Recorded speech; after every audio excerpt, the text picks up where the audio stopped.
and welcome to Crowvane Manor. Wherever you are, and whatever kind of night it's been, you've come to the right place to slow down. Let the world go quiet for a while.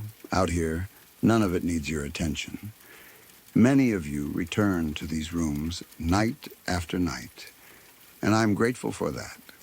There's a reason you keep coming back.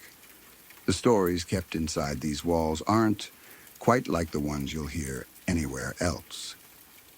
Before we begin, leave a comment and tell me where in the world you're listening from tonight. I always enjoy reading them. And if these stories stay with you, a like and a subscribe help more than you know. Now get comfortable, breathe slow, and let's open the door together.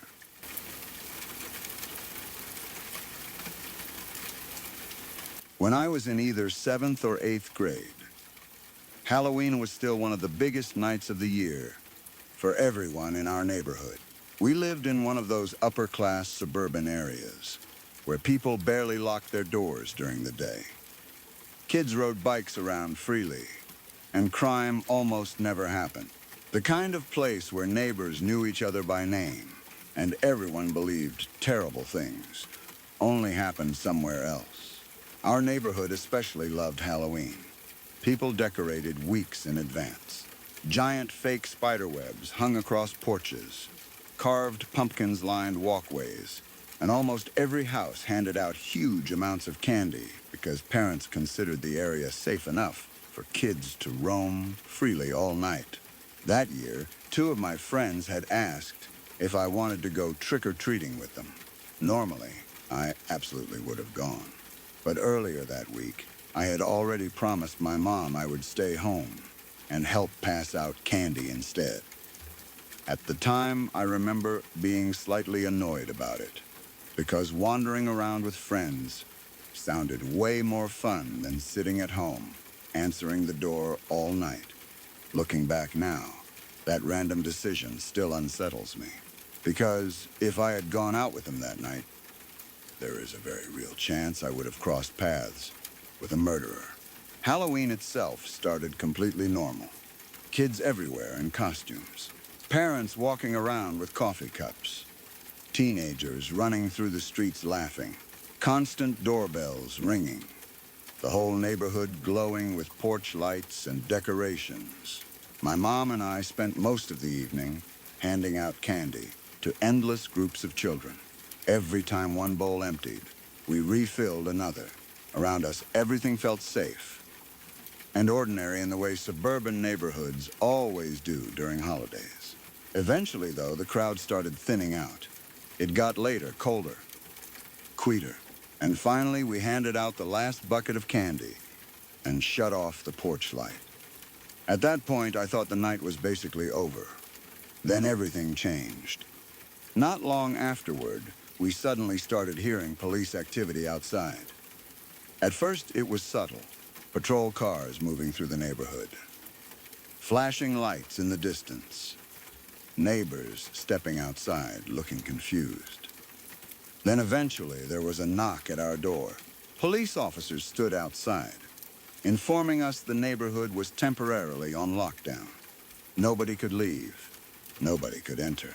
That instantly felt surreal, because things like that simply did not happen where we lived. Our neighborhood had an almost spotless reputation. Crime in the district was incredibly low. Serious violence was basically unheard of. So hearing police tell us to stay inside immediately created this horrible feeling that something very wrong had happened. The officers would not explain much either. They just repeated instructions and moved on to the next houses. The entire neighborhood atmosphere shifted instantly from Halloween excitement into fear and confusion. People stood in doorways whispering. Curtains moved as neighbors peeked outside. Police lights reflected across houses that only an hour earlier had been full of children collecting candy, and nobody knew why. That uncertainty honestly made it worse. The next morning, everybody went to exhausted and confused because rumors had already started spreading overnight, but nobody knew what was true yet. When I got there, the two friends who had invited me trick-or-treating immediately came up to me looking shaken. They told me something happened to them the night before. At first, I genuinely thought they were trying to scare me with some Halloween story because teenagers joke about stuff like that all the time. But they were dead serious. According to them, while they were out trick-or-treating, a man in a hood had approached them and held them at knife point. The way they described it still creeps me out. Apparently, the guy came out of nowhere in the dark and confronted them while they were walking through the neighborhood. He threatened them with a knife close enough that they fully believed he was going to hurt them. Luckily, somehow, both of them managed to run. They sprinted to a nearby neighbor's house and banged on the door until somebody let them inside safely. Eventually, police were called, but at the time, nobody connected the incident to anything larger happening nearby. Honestly, when they first told me the story, I still half believed they were exaggerating or trying to prank me. Then school ended, and on the drive home, I saw the pond. There were police vehicles everywhere. Yellow caution tape surrounded large sections of the area nearby, and scuba divers were searching through the water. That was the moment I realized something truly terrible had happened, because scuba divers do not search ponds over harmless incidents. The entire neighborhood suddenly felt completely different. Familiar streets looked strange under police lights. Parents stood in groups talking quietly, while kids were hurried indoors early. That night, the truth finally came out. An elderly man from our neighborhood had been murdered in the park on Halloween night. Even now, writing that sentence feels surreal because of how safe the area normally was. We had not had a homicide in over 4 years, which, for many places, is an incredibly long time. And this was not just a killing. It was brutal. The man had apparently been found at one of the picnic tables inside the park. According to what eventually spread through the neighborhood, he had been shot twice in the head, and his throat had been slit so severely he was almost decapitated. The violence of it horrified everyone.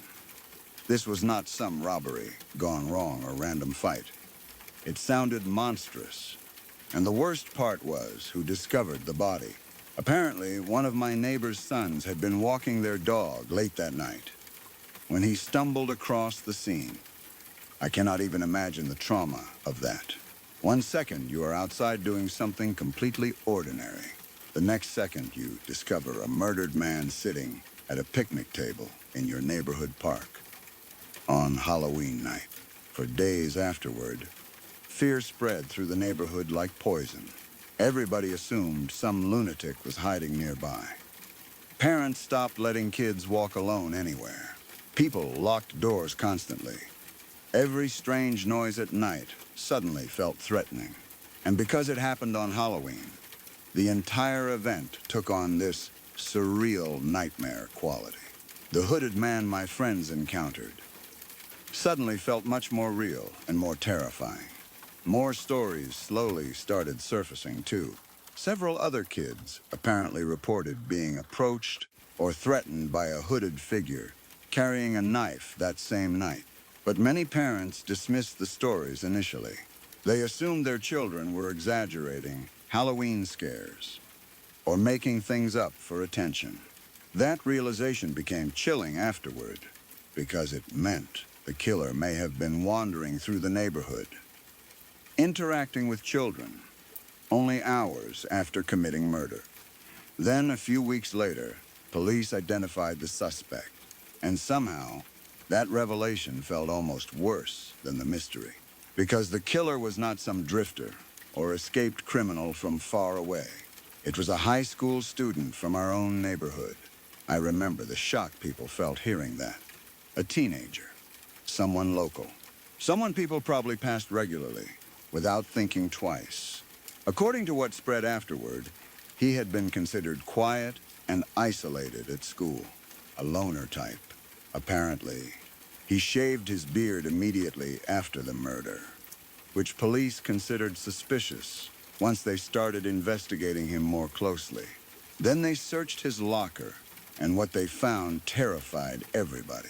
There were notes describing methods of killing people, drawings depicting violence, a literal kill list, lists of items he supposedly needed to carry out plans.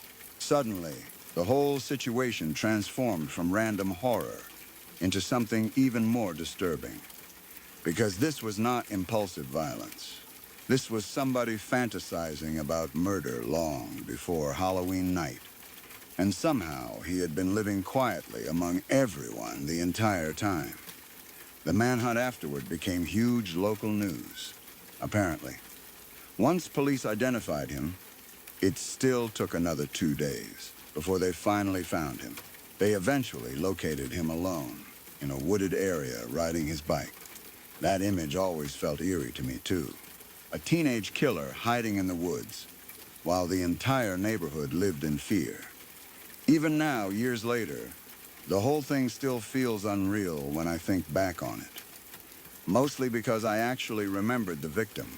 He was not just some faceless news story to us. I had seen him around the neighborhood multiple times before everything happened. We never knew each other personally, but we would occasionally pass one another outside and nod politely. He always seemed kind, quiet, just a normal older man living his life peacefully. And then suddenly, he became the victim of one of the most horrifying crimes our neighborhood had ever seen. That part still bothers me deeply. How random it all was. Wrong place, wrong time. One encounter with the wrong person on Halloween night, and his life ended violently. At a picnic table most families used during summer barbecues and birthday parties. The picnic table is actually still there, too. Every time I pass it, I think about what happened. And the victim's family planted a cherry tree in memory of him near their front yard afterward. It blooms beautifully every year, which somehow makes the story feel even sadder. Life continuing around tragedy. Neighbors eventually returning to normal routines while still carrying the memory underneath everything. The neighborhood itself never fully returned to how it felt before that Halloween either. People became more cautious afterward. Parents paid attention when kids said somebody suspicious approached them. Doors stayed locked more often. And every Halloween since then, many neighbors placed candles outside in memory of the elderly man who died that night. It turned into a quiet tradition, part memorial, part warning, because everybody remembers what happened. And honestly, every year around Halloween, I still think about one thing most of all. If I had gone trick-or-treating with my friends that night, like I originally planned, there is a very good chance I would have encountered the hooded guy, too. Maybe nothing would have happened. Or maybe I would have come face to face with a murderer wandering through our neighborhood only hours after killing someone. That thought still sends chills through me even now.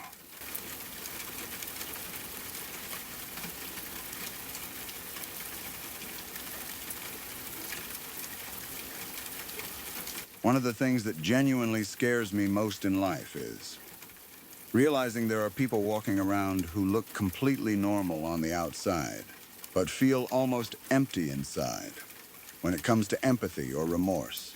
Not movie villains, not obvious monsters, just ordinary-looking people who can sit beside you at a bar, laugh at jokes, hold conversations, and then casually hurt somebody without feeling anything afterward. I grew up around someone like that. And honestly, once you see that kind of person up close, it changes how you look at people forever. Most dangerous people are not dangerous all the time. That is what makes them so unsettling. They know how to act normal.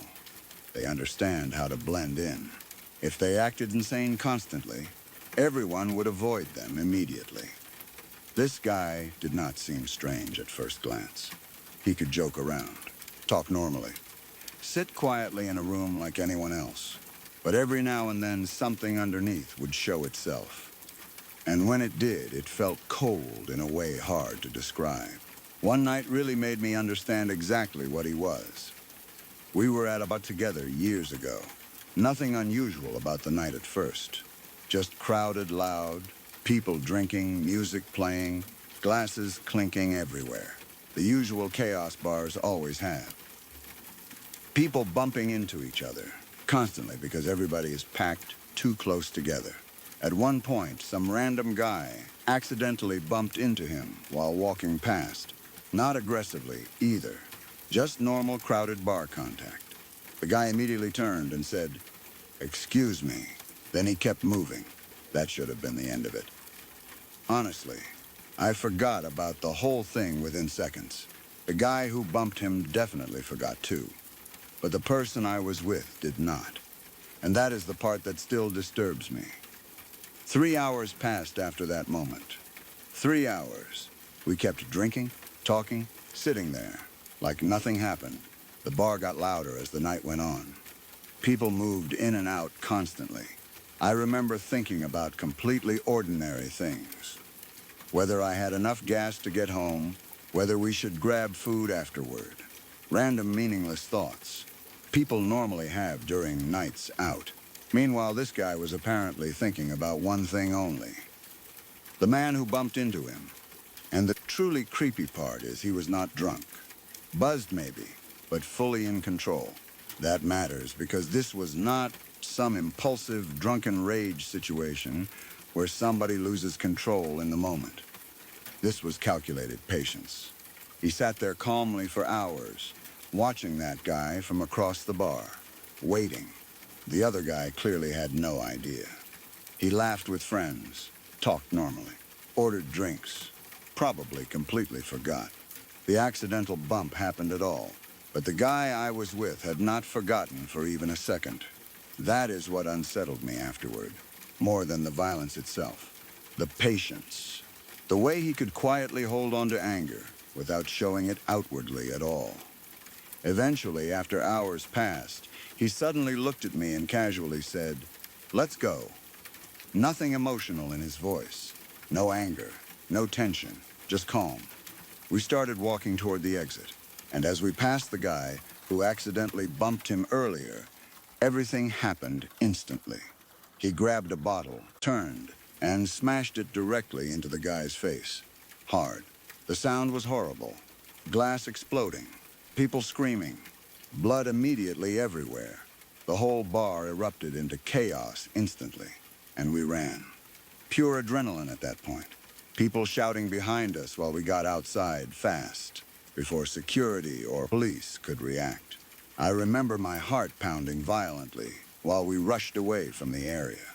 My brain was still trying to catch up with what had even happened, because it felt so sudden from my perspective. But for him, this was not sudden at all. He had apparently planned it for 3 straight hours. That realization hit me hardest during the drive home, because while I sat there, panicking internally about what just happened, he acted completely normal. Completely. Like we had simply left the bar after an ordinary night out. No shaking, no guilt, no excitement even. That part chilled me deeply. If somebody commits violence in anger, at least you usually see emotional aftermath afterward. Regret, nervousness, adrenaline, something. But he showed nothing. No remorse. No concern about whether the guy was badly injured. No anxiety about police. Nothing. It affected him emotionally, about as much as tying his shoe. That is honestly the only way I can describe it. Just another action completed. Done. Finished. Move on. I remember sitting there realizing something terrifying. Most people, even violent people, usually still carry emotional reactions afterward. They may feel guilt later, or shame, or fear, or at least some level of emotional disturbance after seriously hurting someone. But this guy felt empty in a different way, cold, detached. And what really frightened me was how normal he appeared while being like that. If you met him casually, you would probably never guess what he was capable of. That is what people misunderstand sometimes about genuinely dangerous individuals. They are not always ranting maniacs screaming in public. Some are calm, quiet, patient, and honestly, patience can be scarier than rage, because rage burns hot and fast. But somebody willing to sit quietly for hours planning revenge over a tiny accidental bump, that is different. That means the violence was not about losing control. It was about control completely. Looking back now, I think the part that scared me most was realizing how differently his brain processed the world compared to mine.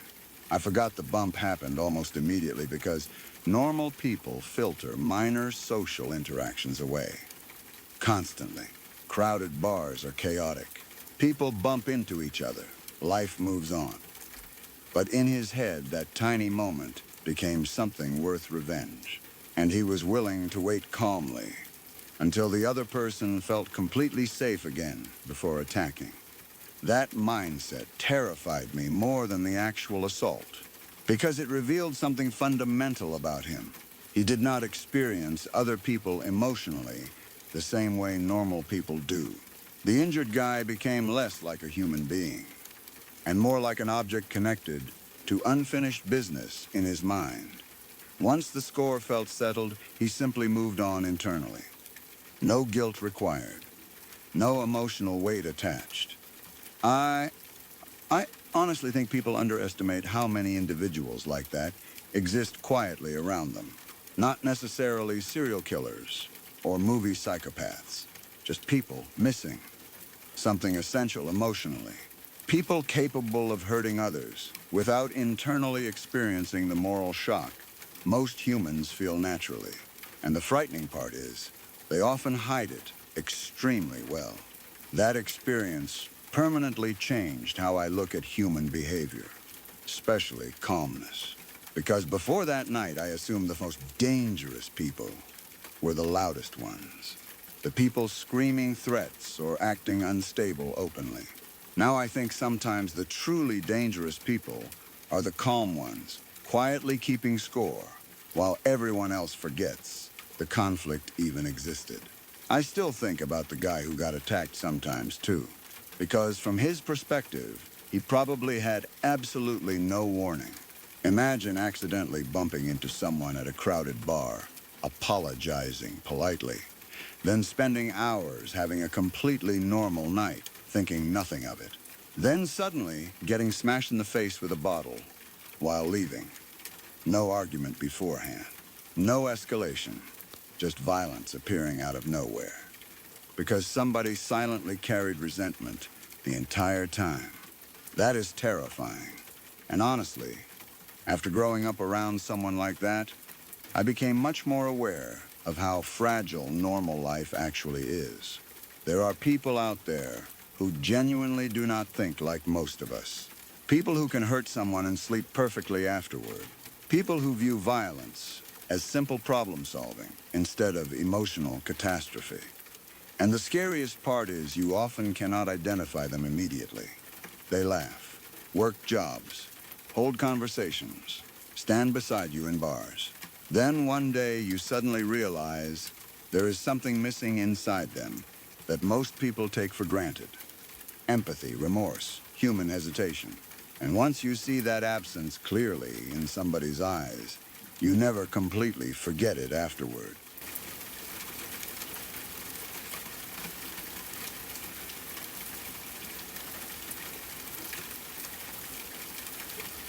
My dad looked exactly like one of those. Santa riding a motorcycle statues you see in roadside gift shops. Big round stomach, massive white beard, long braided ponytail hanging down his back, leather vest. Arms covered in old prison tattoos, faded blue from age and sun. If you saw him walking into a gas station, you would probably move out of his way automatically. He had that kind of presence. Loud voice, rough face, heavy boots hitting the ground like he was angry at the earth itself. And honestly, most of the time he was angry. Or at least that was the emotion he knew how to show. He grew up in one of those generations where boys were taught that softness was weakness. Men were supposed to be tough, loud, stubborn, and emotionally silent unless anger was involved. Sadness, fear, vulnerability. All of that got buried under yelling, drinking, hard work, or shutting down completely. In 25 years of knowing him, I had never once seen him cry. Not at funerals, not during family tragedies, not when he got sick later in life. Nothing. If something hurt him emotionally, he buried it deep and acted harder instead. So the day I saw him sitting at our kitchen table crying honestly shook me more than almost anything else ever has. I still remember exactly how strange the house felt when he walked in that afternoon. Usually when he came home from errands, you heard him before you saw him. Doors closing too hard, boots stomping through the house, some loud comment about traffic or idiots on the road. But that day he came in completely silent. He walked straight into the kitchen without saying a word. I remember immediately noticing something felt off because silence did not fit him. He moved strangely too, slow, shaky almost. Without speaking, he started making coffee. His hands trembled slightly while scooping grounds into the machine. Even then, I still did not fully understand what I was seeing because my brain simply did not associate emotional breakdowns with my father. Then he sat down at the dining room table and started crying. Not loud, dramatic sobbing, just silent tears at first. That honestly made it worse somehow. Seeing this huge, rough, biker-looking man sitting hunched over at the kitchen table, trembling while tears rolled into his beard, felt deeply wrong in a way I cannot fully explain. For several seconds, I genuinely froze because I had absolutely no idea how to react. When someone spends your entire life emotionally armored, you never imagine what they look like underneath it. I awkwardly asked him what happened. At first, he could barely answer. Then, slowly, he explained. Earlier that day, he had been driving home after running errands around town. Nothing unusual, just another normal afternoon. He stopped at a traffic light, waiting to make a left turn. Next to him was a woman in another car, waiting to turn right. According to my dad, she kept inching forward slightly, trying to see around traffic. But she had not actually gone yet, because cars were still moving through the intersection. Then their light finally turned green. The woman must have assumed everything was clear, since she had already edged partway into the intersection preparing for her turn. She moved before my dad did, and then everything happened at once. A truck blew straight through the red light at full speed. My dad said the impact sounded like an explosion. The truck slammed directly into the driver's side of the woman's car, hitting from the front through the middle section. And my dad watched the entire thing happen from only a few feet away. But what broke him was not the collision itself. It was what came afterward. There had been a small child inside the car, a little boy. And when the truck hit, the force launched him completely out of the vehicle. My dad described watching this tiny body fly through the air across the intersection, then bounce across the pavement like a discarded shoe. Even now, years later, that sentence still hurts to think about, because hearing my father describe it, you could tell his brain could not stop replaying that image over and over. A child thrown through the air, small enough to bounce. People talk about trauma like it is always screaming and chaos. But sometimes trauma is just one image, getting trapped inside somebody's head permanently. And for my dad, it was that. I think what affected him most was how helpless he felt. He was close enough to see everything clearly, but powerless to stop any of it. 1 second traffic was normal. The next second, a child was flying at an intersection while metal twisted around him. And suddenly, this giant, intimidating man who never showed emotion was sitting in our kitchen, crying into his coffee because something inside him had finally cracked open. Honestly, I did not know how to comfort him. That sounds terrible to admit, but it is true. I was always the emotional one in the family. I hug people when they hurt. I talk things through. But my dad and physical comfort almost never existed together emotionally. Hugging him felt strangely impossible in that moment, because we had never been that kind of family. So for a few awkward seconds, I just stood there, trying to think what to do. Then I looked over at my daughter. She was around a year and a half old then, and my dad absolutely adored her. No exaggeration, she was his entire world. He loved all of us kids, and he loved his grandsons too. But his granddaughter was different somehow. That little girl melted every hard edge off him in a way nothing else could. So instead of trying to hug him myself, I picked her up and carried her over to him. Then I gently placed her in his lap. The second she settled against him, he wrapped both arms around her and completely broke down. She did not understand anything happening, of course. She just happily played with his giant beard while he held her and cried. And honestly, that image probably affected me more than anything else that day. This huge, rough biker-looking man. Everyone found intimidating. Sitting at a kitchen table weeping, while a tiny little girl tugged gently on his beard, completely trusting him. It felt like seeing who he really was underneath decades of emotional armor. Not angry, not hard, just hurt, deeply hurt. Later, we found out more details through mutual friends and local news. The little boy was 3 years old. 3. That detail devastated my father even more once he learned it. 'Cause at the time, my daughter was around that age too. Suddenly, every time he pictured the accident, he saw her instead. Apparently, the child suffered swelling on the brain and severe injuries, but somehow, unbelievably, he survived. I made sure to keep my dad updated whenever we heard anything, because I knew he needed to know. And eventually, after surgeries and recovery, and what I can only imagine was unimaginable, fear for the family, the little boy made a full recovery.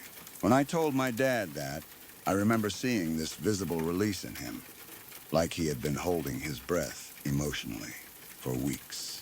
I honestly think knowing the boy survived helped save my father from carrying even deeper guilt and trauma afterward. Still, something changed in him after that day. Not dramatically. He did not suddenly become openly emotional or soft all the time. He was still himself, still stubborn, still loud, still rough around the edges. But after that, I understood something important about him. People mistake emotional silence for emotional emptiness sometimes, especially with older men from generations taught to hide everything. But inside, many of them are feelings so overwhelming, they simply never learned healthy ways to express them. My father was not heartless, quite the opposite. He felt things so deeply. He buried them because he had spent his whole life believing men were not supposed to show pain, until one horrible image forced all of it to the surface at once. And honestly, I think about that little moment with my daughter often too, because without understanding it, she gave him exactly what he needed in that moment. Not advice, not words, just something innocent and loving to hold on to while his world stopped making sense for a little while. A tiny child playing with his beard while he mourned. Another child he thought he watched die. Even now, years later, whenever I see those goofy motorcycle Santa statues in gift shops, I think about my dad sitting at that kitchen table, crying for the first time in my life.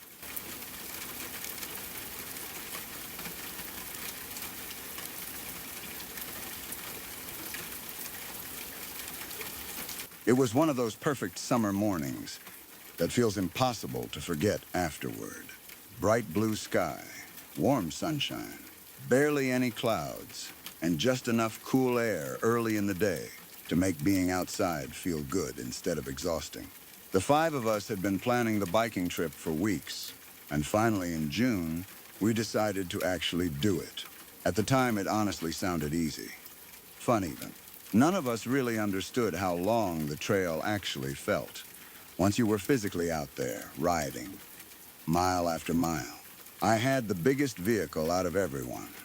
A large van with enough room for all 5 of us, plus our bikes and gear. Early that morning, we loaded everything up and started driving towards St. Croix Falls. Everybody was joking around, excited for the day, talking about how fast we would probably finish the trail. Looking back now, we were hilariously unprepared. We arrived around 9 in the morning. The trail itself followed an old railway line converted into a biking trail. It stretched forever through woods, fields, and tiny Wisconsin towns. The ground was crushed limestone, mostly flat and easy to ride at first glance. It looked peaceful, safe, the kind of trail families would use during daytime without thinking twice.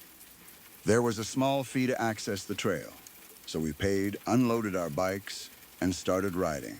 4 of us had mountain bikes, one of my friend's reasons. None of us questioned enough at the time, brought a BMX bike. At the beginning, it did not seem like a big deal. The weather was beautiful, everybody had energy, and the trail was smooth enough that even the BMX seemed manageable for the first several hours. Everything felt great. We stopped every few miles for breaks, drank water, joked around, and kept moving. The trail cut through forests and open stretches where the sunlight hit the limestone so brightly it almost hurt your eyes. But slowly the trip started wearing us down. What none of us properly appreciated beforehand was how physically draining distance becomes once you are actually biking for hours nonstop, especially on a BMX bike with tiny tires not built for endurance riding. By the time we reached somewhere around the 32-mile marker, our friend on the BMX was basically falling apart physically. His legs were cramping badly, and he could barely pedal anymore. And by then, the situation had become more serious because the sun was already starting to go down. I remember checking the time around then and realizing it was close to 7 in the evening. We were exhausted, nowhere near our vehicle, and still had an incredibly long distance to figure out somehow. At that point, we were passing through Siren, Wisconsin, when we noticed a motel nearby. Honestly, it felt like the perfect solution. We figured maybe we could all split the cost of a room, let our exhausted friend recover overnight, then figure everything out in the morning. So we walked our bikes over, hopefully, only to find out the motel was completely booked. That was the moment the atmosphere shifted. Up until then, everything still felt like an adventure. Now suddenly it felt like a problem. Night was fully setting in. Temperatures were dropping fast like Wisconsin. Nights often do in June, and we were stranded miles away from our van with one friend physically unable to continue. We sat outside the motel for a while, trying to figure out what to do. But honestly, nobody had a good plan. Finally, I asked the question nobody wanted to hear. Does anyone want to ride back to St. Croix Falls and get the van? Silence. Everybody looked exhausted. Nobody volunteered. And honestly, I understood why. Riding back that far after already biking all day sounded miserable. But somebody had to do it. Eventually, I reluctantly said I would go. I still remember how much I did not want to make that ride alone. It was already around 9 at night by then, and getting darker by the minute. Instead of taking the trail back through the woods in complete darkness, I decided to ride along Highway 8. Instead, it was an older 2-lane highway, cutting through rural Wisconsin. At least on the road, there would occasionally be cars passing by, or so I thought. The moment I started riding alone, the mood changed completely. During daytime, rural Wisconsin roads can feel peaceful. At night, they feel isolated in a way hard to explain unless you have experienced it. Long stretches of darkness with only your bike light and occasional, distant headlights. Woods pressing close beside the road. Very few houses, almost no people. I had only been riding maybe 2 miles down the highway when I heard it. At first, it sounded like footsteps running somewhere behind me. Fast footsteps. My stomach immediately tightened. I turned slightly, but could barely see anything because it was so dark. Then I heard it again. Something moving quickly behind me on the road. Instant panic hit me. Without even fully understanding why, I started pedaling as hard as I physically could. Adrenaline completely took over. My legs burned immediately from exhaustion after already biking all day. But fear pushed me harder. For maybe half a mile, I rode at full speed, convinced something was chasing me through the darkness. Eventually, the sound disappeared. Breathing heavily, I slowed back to a more normal pace. While trying to convince myself I imagined it. Maybe another animal in the ditch. Maybe echoes. Maybe paranoia from being alone at night. Then things got worse. Around 4 miles down the road, I noticed what looked like a large dog running behind a fence beside the highway. It barked aggressively while matching my speed. At first, I was not too worried because the fence separated us. Then the fence ended, and the animal kept coming. I remember the exact moment my brain realized this was not normal. The thing sprinted down through the ditch, then back up onto the road directly toward me.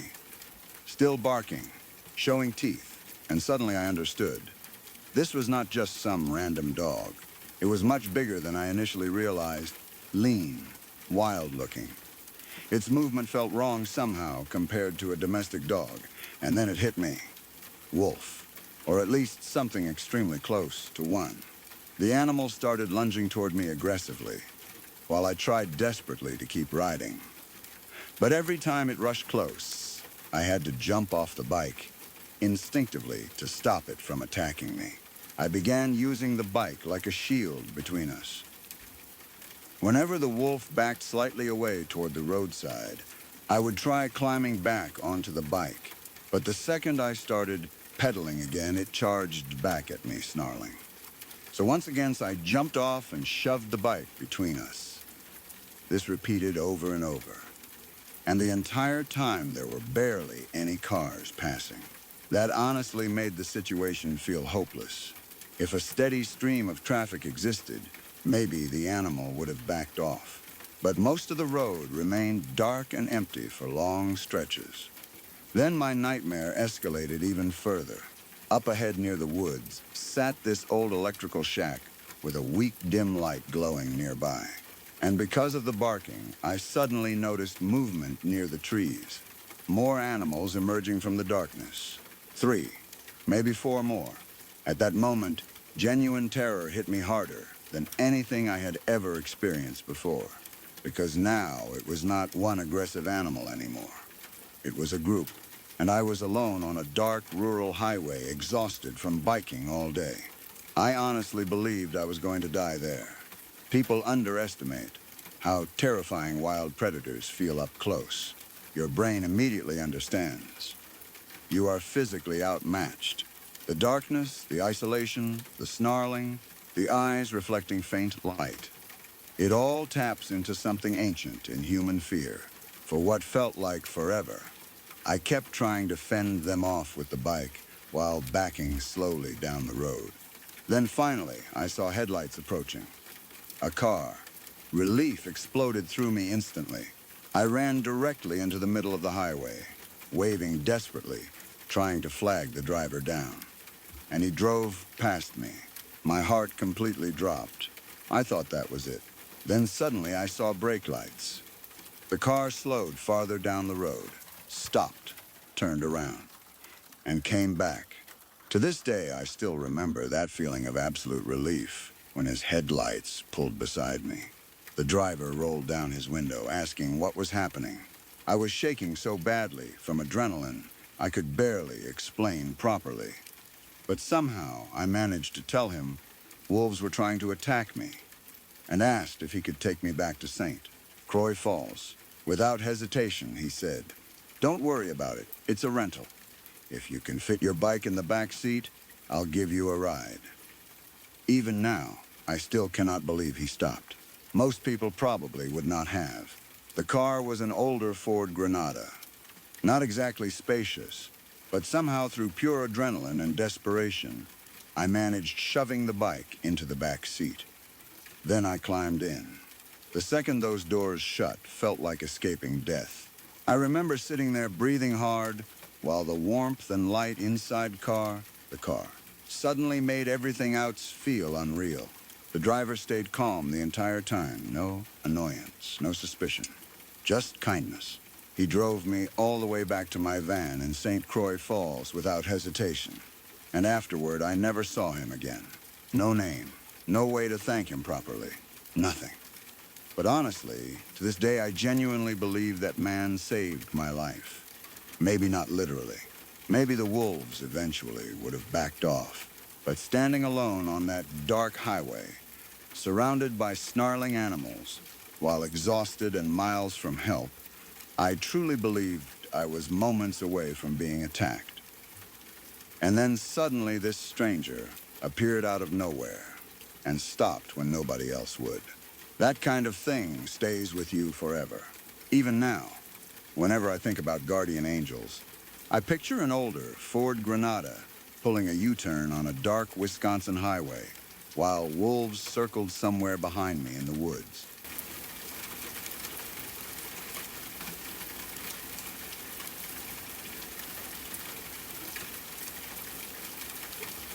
When I was in elementary school, our principal felt like one of those adults who seemed permanently attached to the building itself.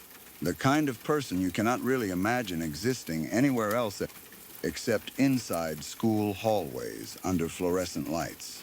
Every morning he stood near the entrance greeting kids as they walked in. During assemblies, his voice echoed through the gym, while everybody sat cross-legged on the floor, pretending to listen. He reminded people not to run indoors, talk to parents during pickup, and somehow always seemed to appear whenever someone got in trouble. As a kid, adults like that do not feel fully human, not in a cruel way. More like they exist, as part of the structure of childhood itself. You do not picture them driving home after work, arguing with spouses, struggling mentally, or carrying dark emotions around privately. They are simple, steady, predictable, permanent. That is why what happened later shocked people so deeply. My best friend at the time lived only a few houses away from him in a quiet suburban neighborhood. Back then, we spent almost every afternoon riding bikes around those streets. It was one of those neighborhoods where parents barely worried, because everything felt safe and familiar. Kids wandered around freely for hours. People waved from driveways. Everybody more or less knew everyone else. The principal's house never stood out either. It was just another ordinary-looking home we passed constantly while biking around. Lawn, driveway, trees, completely normal. Then one day something changed. Me and my friend were riding around like usual when we noticed several police vehicles parked outside his house. Even as children, we immediately understood something serious had happened, because police cars change the atmosphere of a neighborhood instantly. Everything becomes quieter. Adults gather in small groups whispering. Curtains shift in windows. People suddenly stop acting normal. I still remember the strange, heavy feeling hanging over the street that afternoon. The flashing lights reflected strangely off nearby houses, and nobody seemed willing to speak loudly. But because we were kids, curiosity overpowered fear. We slowly rode our bikes past the house, staring toward the police cars like children always do around anything unusual. I remember seeing officers moving near the front entrance, while neighbors stood farther away, talking quietly. At that age, I honestly expected something simple. Maybe a robbery. Maybe someone got hurt. Maybe a medical emergency. Eventually, we rode back to my friend's house and asked her dad what happened. I still remember him hesitating before answering. Then he simply said, "There was an accident." That was it. No details, no explanation. And honestly, at that age, I completely accepted it. That is one of the strange things about childhood. Adults can give vague answers, and children often absorb them without questioning much, because our brains are not fully prepared to imagine certain realities yet. So, for years afterward, that event stayed filed away in my memory, simply as the day there was an accident at the principal's house. Life moved on. I finished elementary school eventually, got older, went through high school. The memory faded into one of those distant, weird moments from childhood that never fully disappears, but also never feels important enough to revisit. Then years later, completely randomly, I ended up searching online for something related to my old school, and somehow I found an old news article about that day. I remember reading it once quickly at first, then rereading it slower, because my brain did not fully process what I was seeing. The truth was far worse than an accident. My elementary school principal had shot his wife, and then killed himself. I just sat there, staring at the screen, afterward, feeling this bizarre, disconnected shock, because suddenly two completely incompatible images existed in my head at the same time. On one side, the principal from my childhood memories, giving speeches at assemblies, walking through hallways, telling kids to stop running, smiling during school events. And on the other side, a man who murdered his wife inside their home before taking his own life. The brain struggles badly with contradictions like that, especially involving people tied to childhood memories, because children naturally simplify adults instead of fully understanding them as complicated human beings. Learning the truth years later disturbed me in a way hard to explain, not just because of the violence itself, but because it completely changed how those childhood memories felt afterward. Suddenly, I started thinking differently about that day we rode our bikes past the house, because me and my friend were physically so close to something horrific without understanding any of it. We were outside casually riding bikes around the neighborhood, while inside that house, two people were already dead. That realization gives old memories a strange, haunted feeling afterward, especially because childhood innocence creates this invisible barrier between children and adult darkness. When you are young, you assume adults understand life better than you do. You think they are stable, in control, safe. Even authority figures especially feel emotionally untouchable somehow. Then eventually you grow older and realize adults can be deeply broken while still functioning normally on the surface. People carry depression, rage, paranoia, despair, and emotional collapse invisibly all the time. And children almost never notice until something catastrophic happens. I also think about his wife often when this memory comes back, because growing up, the entire focus naturally stayed centered around the principal due to the school connection. Everybody talked about the principal afterward because he was the recognizable figure tied to the community.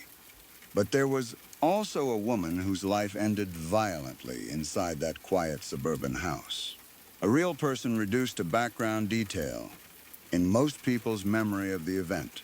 And somewhere nearby were neighbors, suddenly realizing the man they waved to for years had committed something unimaginable. That part always unsettles me too. How quickly someone can transform in public memory. One day they are simply part of ordinary community life. The next day they become the man who did that.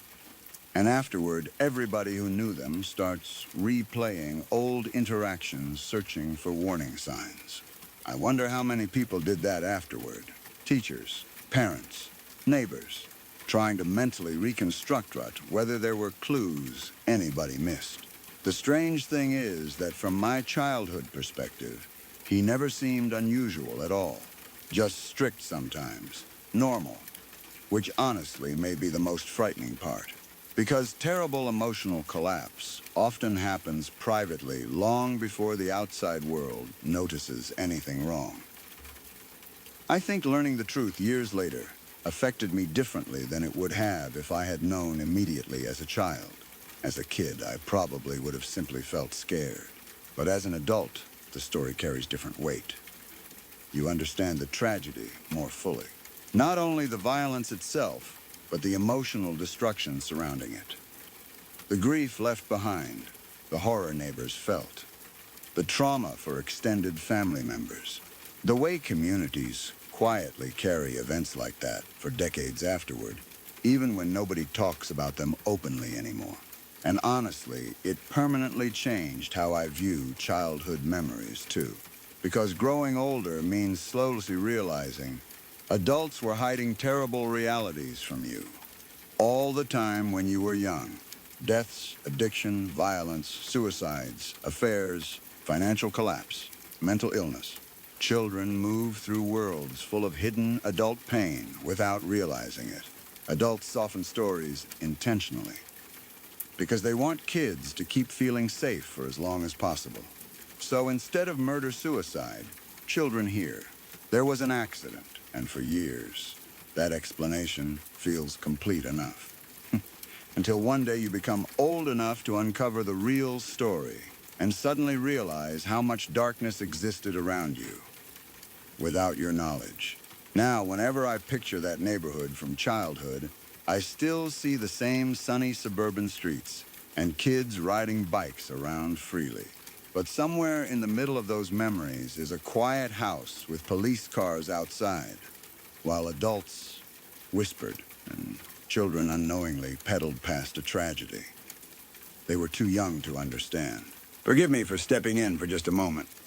If you've only recently found your way here, then welcome. I'm glad you came. If these stories are keeping you company tonight, consider subscribing to Crowvane Manor. New stories arrive here often, the kind that stay with you long after the night is over. And if you tap the bell, you won't have to go looking. The next one will find you on its own. Thank you for being here. Now, let's return to where we left off.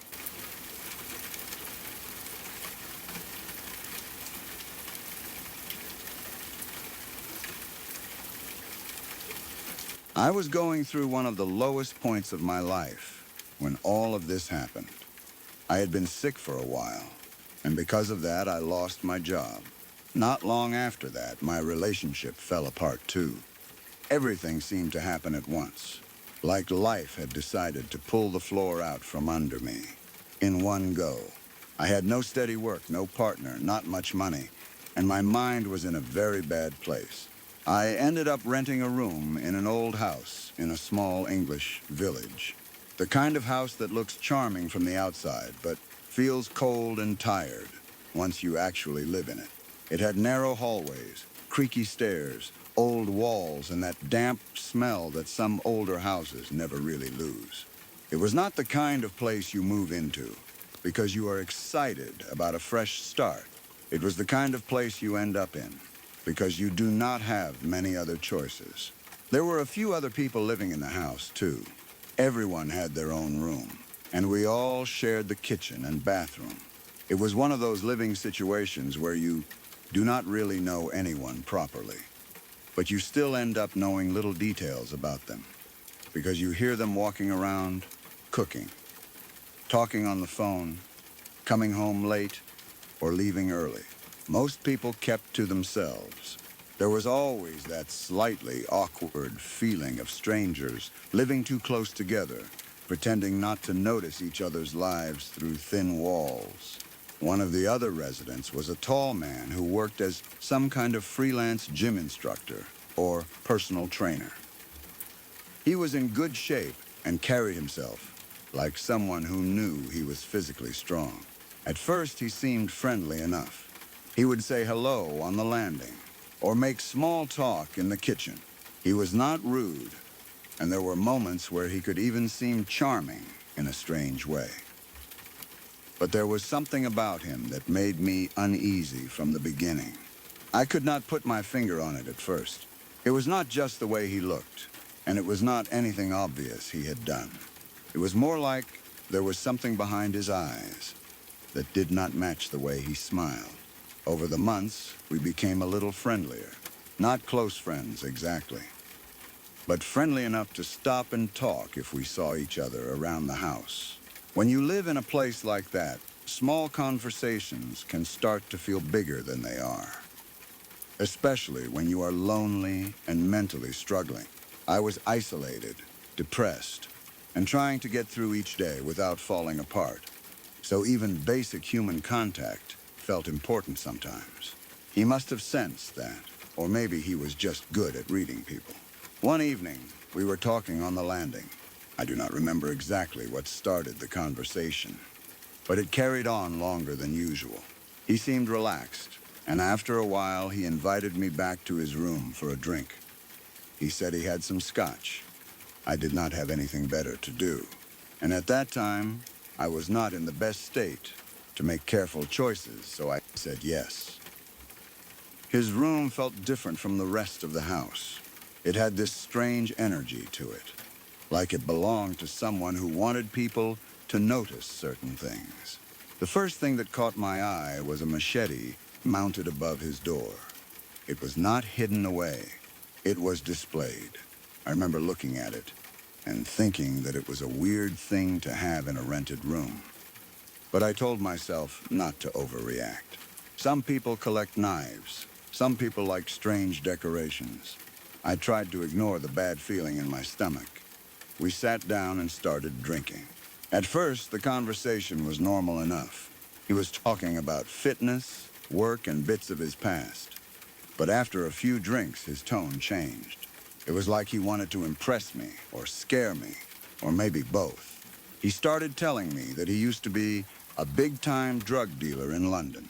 He said he used to move serious amounts of cocaine, like 10 kilos a week, and that he drove a new Porsche back then. He talked about it with pride, like he wanted me to understand that he had once been powerful and dangerous.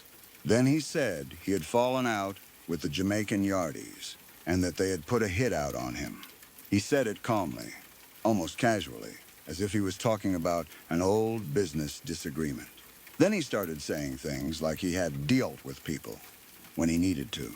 He did not say everything directly, but he said enough.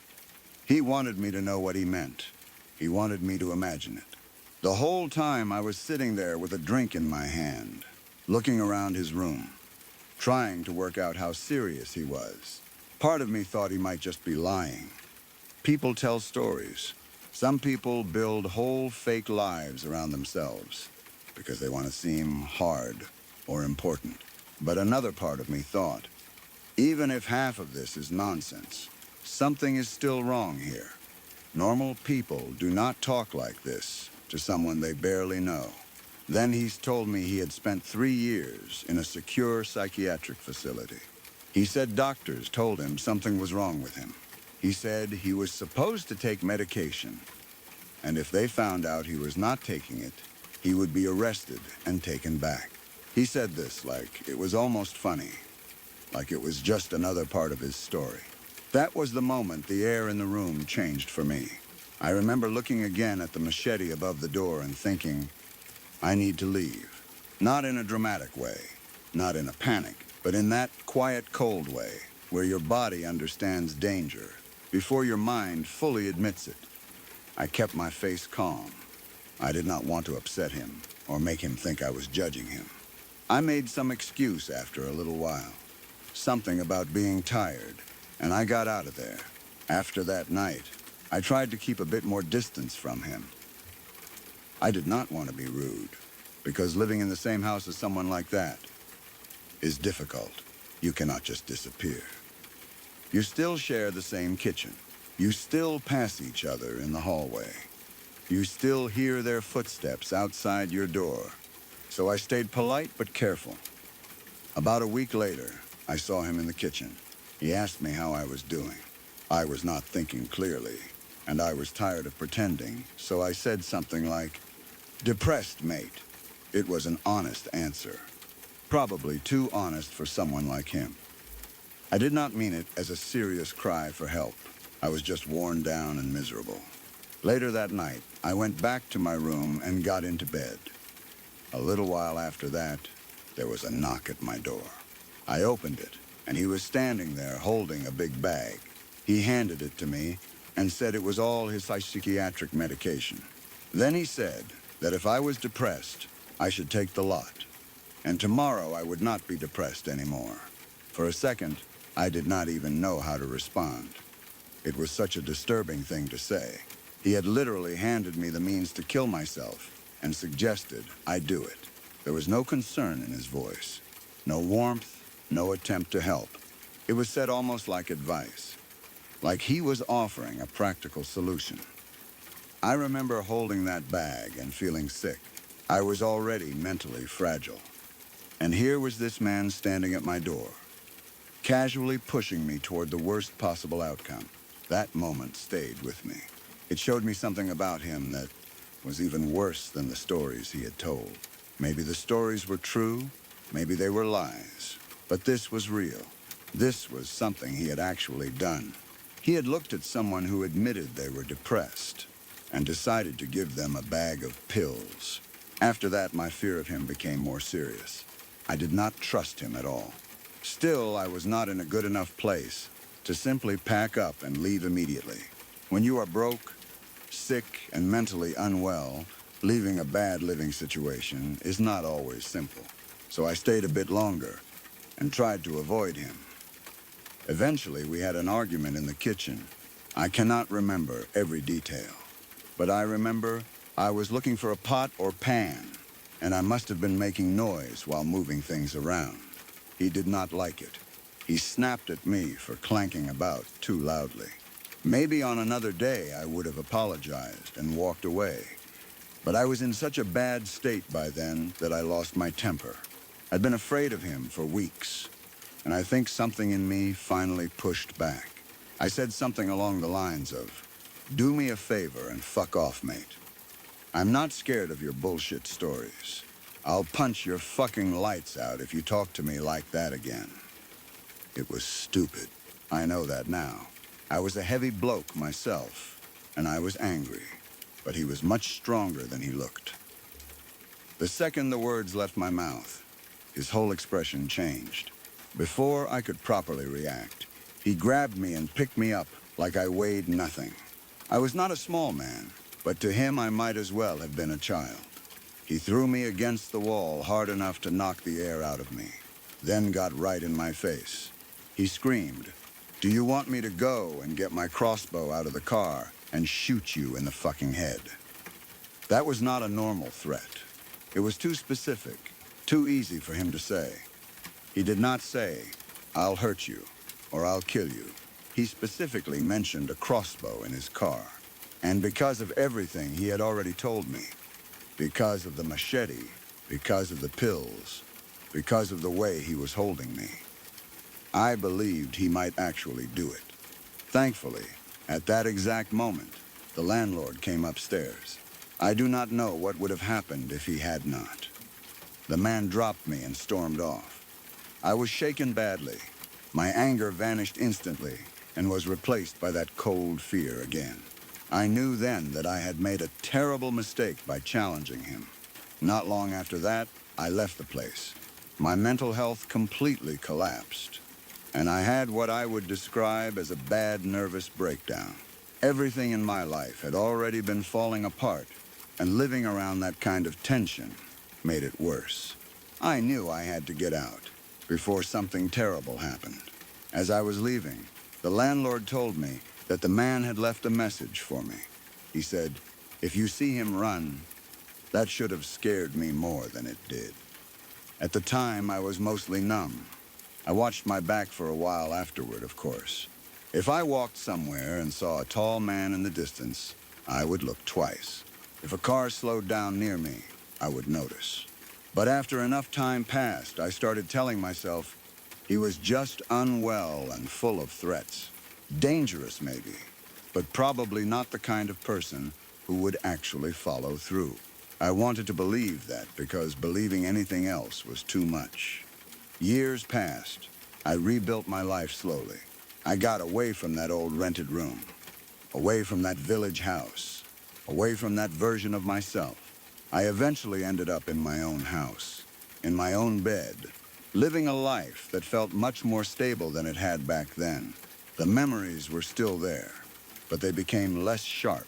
Every now and then I would think about him, especially the crossbow threat, but I filed it away as one of those horrible things that happened during a dark time. Then, about 7 years later, I was lying in bed and reading the news. I saw an article on BBC News about a fitness instructor. That alone made me pause. Then I read more. The man owned a Land Rover. He had broken an old man's aerial, then hidden in the bushes, and waited for him to climb up a ladder to fix it. While the old man was up there, he shot him dead with a crossbow. I felt my body go cold. A crossbow, I kept reading, and the details became more and more unreal. The man had apparently tried to tell police he was not guilty because he had been having gay sex in a field at the time. But investigators had found the burnt-out car and the crossbow. The story was bizarre, violent, and completely horrifying. My heart was pounding by then. I scrolled back up to look at the picture, even though some part of me already knew. There he was. The same face, the same look. Even the wart on his left cheek. It was him. For a moment, I honestly felt like I might have a heart attack. I just stared at the screen. My mind went straight back to that kitchen, to him holding me against the wall, screaming about getting his crossbow from the car and shooting me in the head. For years, I had half convinced myself that he was just a disturbed man who made wild threats. But now, I knew the threat had been real. The crossbow had been real. The willingness to use it had been real. That was the part that shook me the most. It was not just that I had once lived with a man who later murdered someone. It was that he had told me exactly what he was capable of. He had shown me the weapon in his mind before he ever used it on someone else. He had threatened me with the same kind of death that another man later suffered. I kept thinking about how close things might have come that day in the kitchen. What if the landlord had not come upstairs at that exact moment? What if the argument had lasted another minute? What if he had actually gone to the car? What if I had followed him or said one more stupid thing? I do not like thinking about it for too long because the answer is too easy to imagine. I also thought about the bag of pills. That moment seemed even darker afterward. It was not just a cruel thing said by an unstable man. It was a glimpse of someone who had no normal respect for human life, no normal instinct to protect someone vulnerable. He saw weakness and offered death. Then years later, he took a life in a cold, planned way.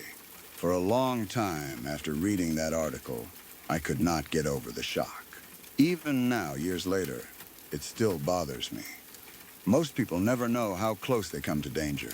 They might pass someone in the street, sit beside someone on a train, share a house with someone, and never know what that person is capable of. I knew something was wrong with him, but I did not know how wrong. I thought I had met a strange, dangerous man during the worst period of my life. I did not realize I had been living next to a future murderer. That is my scariest true story.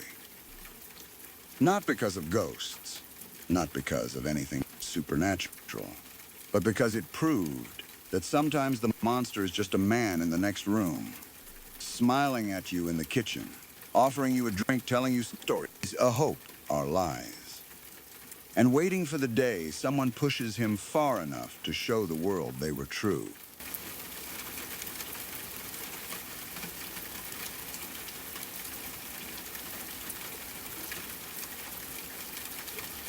My friend told me this story years ago, and even now I still think about it sometimes late at night, when my mind drifts toward creepy real-life stories. The reason it stayed with me was not because of ghosts or monsters or anything supernatural. It stayed with me because of how normal it started. That is always the part that gets under my skin the most. Real danger almost never announces itself loudly. It usually arrives looking harmless, friendly, attractive, and safe. According to her, One of her close friends had met a man completely by accident at a small cafe one afternoon. It was not some dark alley or strange nightclub. It was just a normal coffee shop during the daytime. The kind of place people go to relax, study, work on laptops, or waste an hour scrolling through their phones. Bright windows, soft music playing in the background, people talking quietly over coffee cups. Completely ordinary.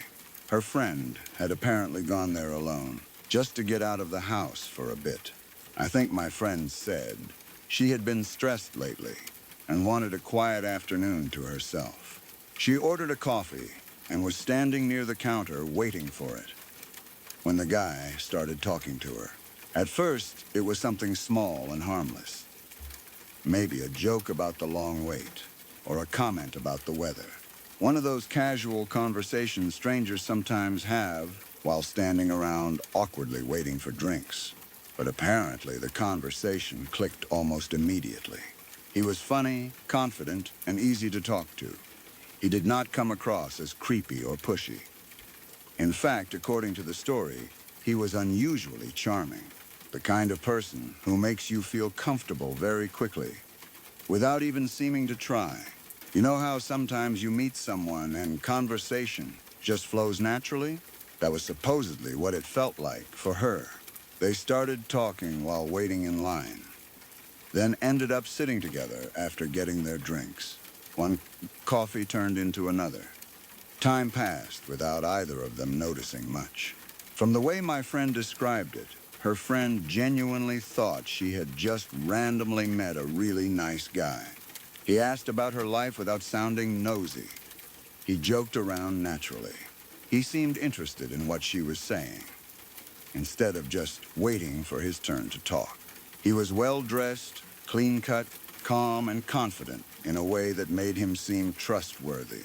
Not overly smooth or fake, just socially comfortable. The kind of man most people would probably describe as charming. That is part of why the story is so disturbing to me. There were no obvious warning signs at first. No creepy behavior. No weird comments. No bad feeling immediately screaming at her to get away. If there had been, the story would not have stayed with me the way it did. It is scary because it sounds believable. After sitting there talking for quite a while, she suddenly started feeling strange. At first, she thought maybe she was just tired. Maybe she had not eaten enough that day. Maybe it was stress. But the feeling came on quickly and intensely. She started getting dizzy, weak, nauseous. Her body suddenly felt heavy, like all her energy had disappeared at once. She apparently tried to ignore it at first, because she did not want to seem rude or awkward. But it got worse very quickly. Her head felt foggy. Her stomach turned. She became overwhelmingly exhausted, almost like she could barely keep herself upright anymore. Eventually, she admitted to him that she was not feeling well and needed to go home. And this is the part that makes the story even creepier afterward, because his reaction was perfect. He did not get irritated or suspicious. He did not act inconvenienced. Instead, he immediately switched into caring mode, concerned, calm, helpful. He offered to drive her home right away. From her perspective at the time, that probably made him seem even safer. After all, why would a dangerous person calmly offer to help someone who felt sick? Most people would probably see that as kindness. And because she was already feeling weak and dizzy, she agreed. According to the story, the drive home is blurry in her memory. She remembered getting into the car and trying to focus on staying awake. The sickness had gotten much worse by then. She said it felt unnatural somehow, stronger than simple tiredness, like her body was shutting down against her will. That part always reminded me of scenes from horror movies, where someone slowly realizes something is wrong, but cannot think clearly enough anymore to fully understand it. The guy remained calm the entire drive. No panic, no weird behavior, just polite concern, asking if she was okay, telling her they would get her home soon. Looking back afterward, she apparently realized how vulnerable she really was in that moment. She was alone with a man she barely knew, while barely conscious enough to function properly. But at the time, she was too exhausted to think clearly about any of that. When they arrived at her house, he even helped her get inside safely. That detail stuck with me because it makes everything even more unsettling. He did not suddenly become aggressive. He did not force his way in dramatically like some movie villain. He acted completely normal. He walked her to the door, made sure she got inside, and according to her, he left. At least that is what she believed. She went upstairs almost immediately.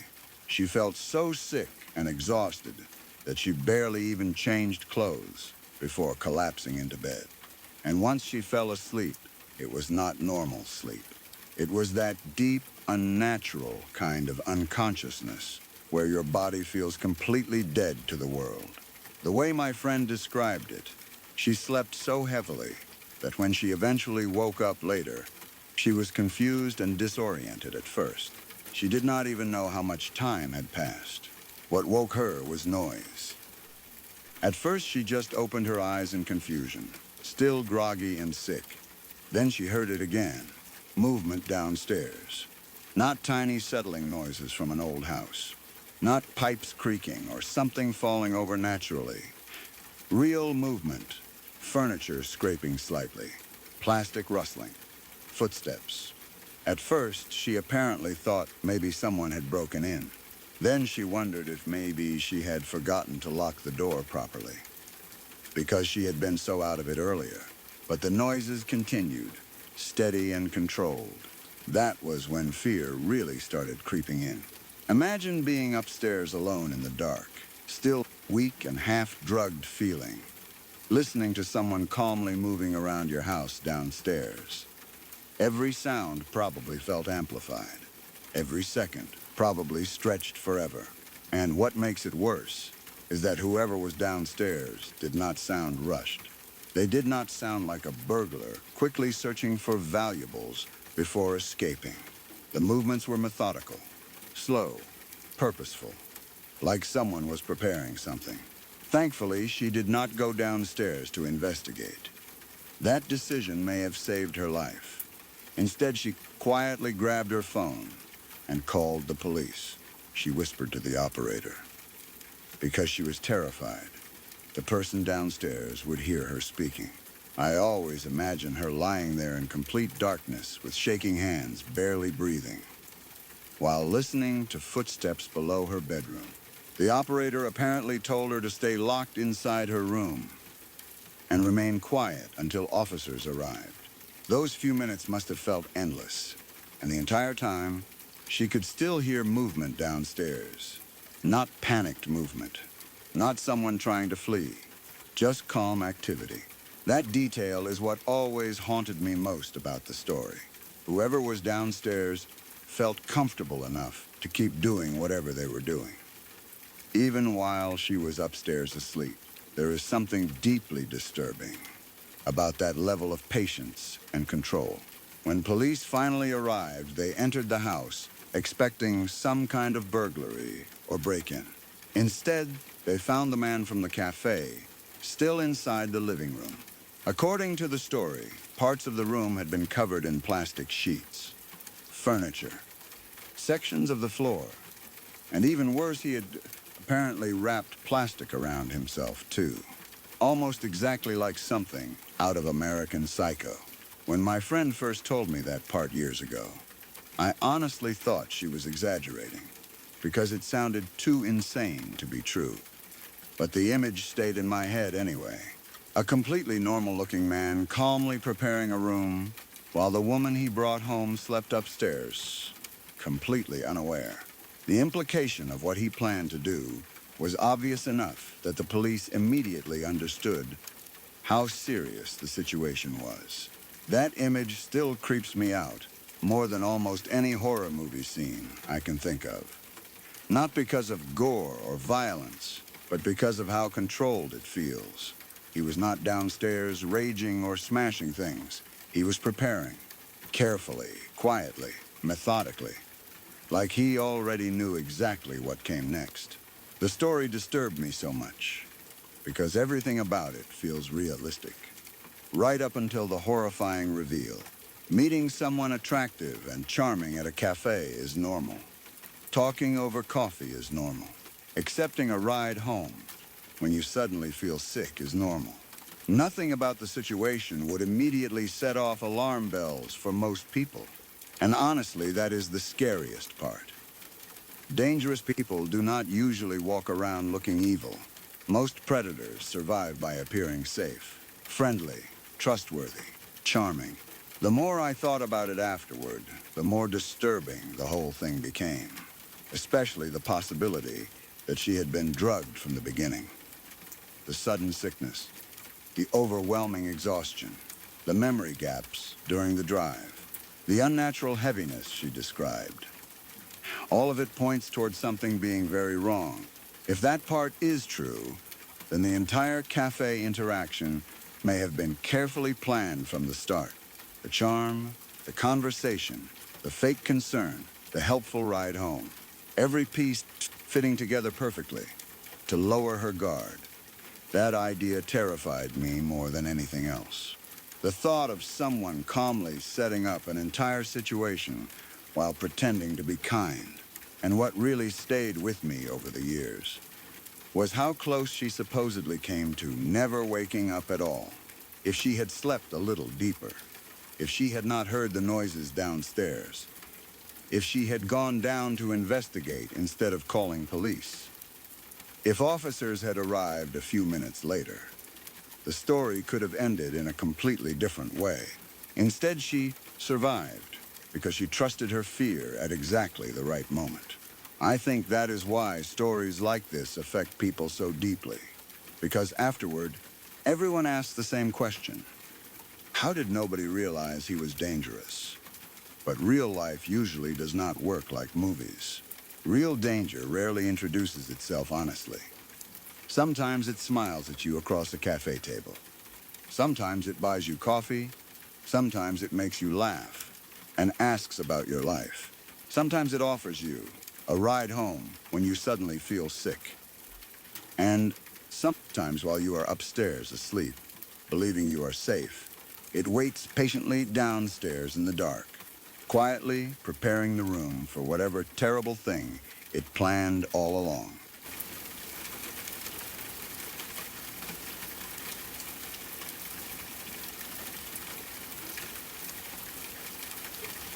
The Dyatlov Pass incident has always been one of those stories that gives me goosebumps, no matter how many times I hear it. There are plenty of strange, unsolved cases in the world, but this one has a different kind of feeling to it. Maybe it is because of the setting.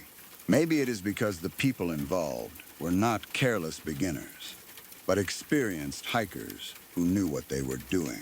Or maybe it is because every possible explanation seems to answer one question while creating another one. The whole thing happened in the dead of winter, deep in the northern Ural Mountains of Russia. Even just imagining that place at night is enough to make you uneasy. A frozen mountain slope, nothing but snow and darkness in every direction, freezing wind cutting through your clothes, and silence so deep it feels almost alive. It was not the kind of place where an ordinary person would casually go hiking. It was remote, dangerous, and brutally cold. But the group that went there was not ordinary. They were young, strong, skilled, and experienced enough to handle difficult conditions. There were 9 hikers in the group, and they were led by Igor Dyatlov, which is where the incident later got its name. They were mostly students or graduates, people who loved adventure and had already done difficult trips before. This was not their first time in the wilderness. They knew how to set up camp, how to travel through snow, how to read conditions, and how to survive in harsh weather. That is one of the reasons the story feels so disturbing. These were not people who simply panicked because they did not know what they were doing. They were capable, prepared, and familiar with the kind of danger they were walking into. The trip was supposed to be difficult, but not impossible. They were trekking through the mountains in winter, aiming to complete a route that would have been considered a serious achievement. They had supplies, equipment, warm clothes, and a tent. They were moving through a place where one mistake could become deadly. But they were not reckless people. At least, that is not how they are usually described. At some point during the trip, something went wrong. When the group failed to return when expected, people became worried. At first, maybe it was easy to hope they were just delayed. In remote winter conditions, delays can happen. Bad weather, slow travel, difficult snow. All of that could explain why a hiking group might be late. But as more tasks, concern turned into fear, and eventually a search began. What the searchers found would turn the case into one of the most famous mysteries in modern history. The group's tent was found on the slope of the mountain. It was partly collapsed and covered with snow. But what made it strange right away was not just that it had been abandoned. It was the way it had been abandoned. The tent had been cut open from the inside. That one detail changes the whole feeling of the story. If the hikers had calmly decided to leave, they would have used the entrance. If they had been preparing to move camp, they would have taken supplies and proper clothing. But instead, it looked as if something had made them desperate to get out immediately. They had sliced their way out through the side of the tent from the inside and fled into the night. And they did not leave dressed properly. This happened in freezing winter conditions, far below zero, the kind of cold that can kill you quickly if you are not protected. But the hikers left wearing little clothing. Some were in socks. Some were barefoot or only partly dressed. Some had no coats. They ran or walked away from the tent into the snow in the middle of the night without the equipment they would have needed to survive. That is the part that always makes people stop and think. What could make 9 experienced hikers cut their way out of shelter and walk into deadly cold almost naked? Whatever happened, it must have felt worse than freezing to death. Searchers followed tracks in the snow, leading away from the tent. The footprints suggested that they had moved down the slope toward a wooded area. They were not all running wildly in random directions, at least not at first. That makes it even stranger, because it seems like they may have left together, or at least moved in the same general direction. But once they left that tent, they were entering a nightmare. The first bodies were found near the edge of the forest, under a cedar tree. 2 of the hikers were there, barely clothed, dead from exposure. There were signs that they had tried to make a fire. Some branches on the tree were broken, suggesting that one or both of them may have tried climbing it. Maybe they were looking for the tent. Maybe they were trying to get away from something. Maybe they were trying to break branches for firewood with hands that were already going numb from the cold. Then more bodies were found between the cedar tree and the tent. It looked like some of them had tried to return to the tent, but never made it. They died on the slope, spread apart in the snow, as if each person fought alone against the cold until their body finally gave out. That alone would have made the case tragic and strange. But it got worse. Some of the bodies were not found until later buried deeper under snow in a ravine. These hikers had suffered injuries that were far more disturbing than simple hypothermia. There were reports of fractured skulls, broken ribs, and crushing chest injuries. Some descriptions compared the force of those injuries to something like a car crash. Yet there were no obvious signs of a fight with another person. No clear evidence that someone had attacked them with weapons. No easy explanation. Even more chilling, some of the bodies had missing eyes. One had a missing tongue.